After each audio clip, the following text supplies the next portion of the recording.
If you've had an abortion, there's a choice to make. You can allow your abortion to abort the rest of your life, or you can be transformed and live a joy-filled life. No matter what the circumstances, it's up to you. In this video, I'm going to explain the choice that I made, and if you stay to the end, I'll show you 5 more ways you can make the choice. A lot of people, including my own family, wonder why I choose to reveal so many personal details of my life, including my 3 abortions. For over 20 years, I was petrified my secrets would be discovered.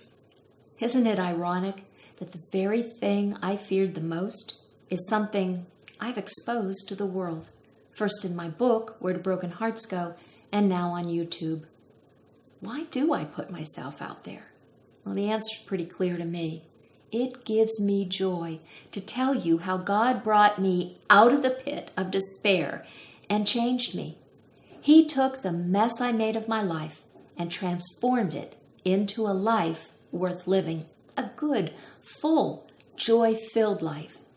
It may be hard for some to understand, but He gave meaning to my heartbreaks and created possibilities from my losses.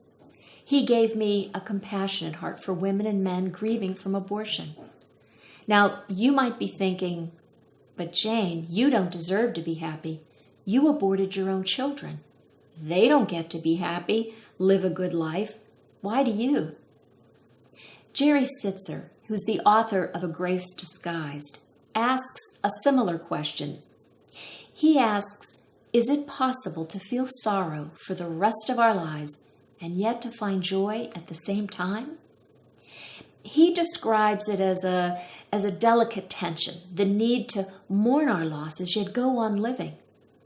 Through God's mercy, we have the opportunity to be forgiven for our abortions, and through His grace, God's inviting us to reconsider our lives, to find different priorities, and to go forward in new directions.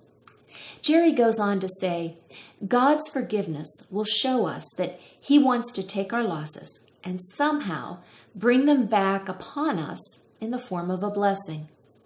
That is the promise of true transformation.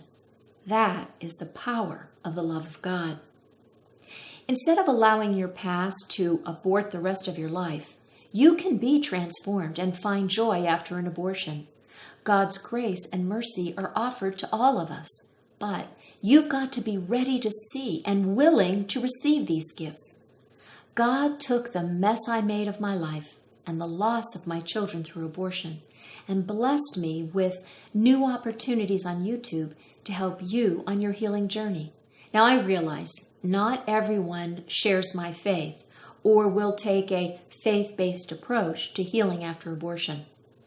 There were other steps I took and continue to take that bring me joy and keep positivity and hope in my life.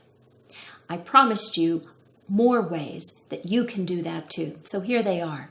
According to Dr. Barbara Fredrickson, we have a surprising amount of control over the emotions we feel. This is especially true of positive emotions. She suggests a number of ways we can broaden our minds and change our perspective. So as I list 5 ways that you can bring positivity and increase the joy and hope in your life, pick one of them and try them out for a week or 2. The first way is to connect with other people who have positive, optimistic outlooks on life. Spend time with them and ask them how they remain positive and hopeful, especially in the midst of setbacks or when they think about losses they've experienced in life.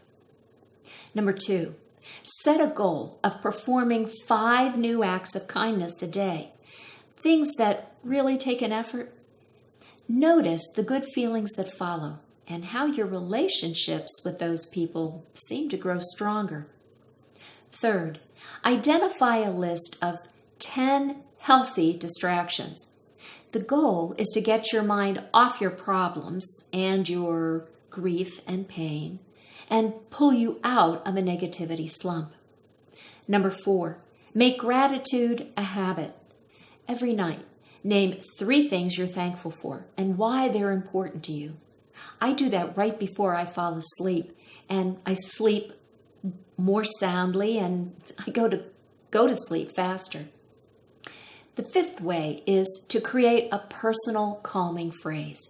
Now, that might feel a little strange at first, but studies show that talking to yourself can actually influence your thoughts, your feelings, and your behavior. The next time you hear yourself sinking into negativity or hopelessness, repeat the calming phrase you've prepared. I've tried this and it really works for me. A couple of my favorites are, well, I've got 2 of them. The first one is, "It is what it is."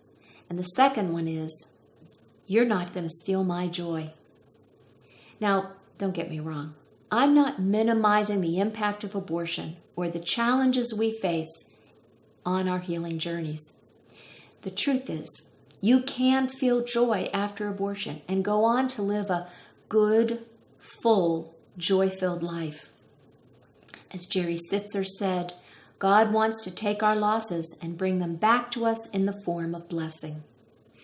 But if you're still feeling blocked or stuck, or maybe you're overwhelmed with emotions, check out these videos. I'm your mentor, Jane, on the journey to a good life with Jesus at the center, even after abortion.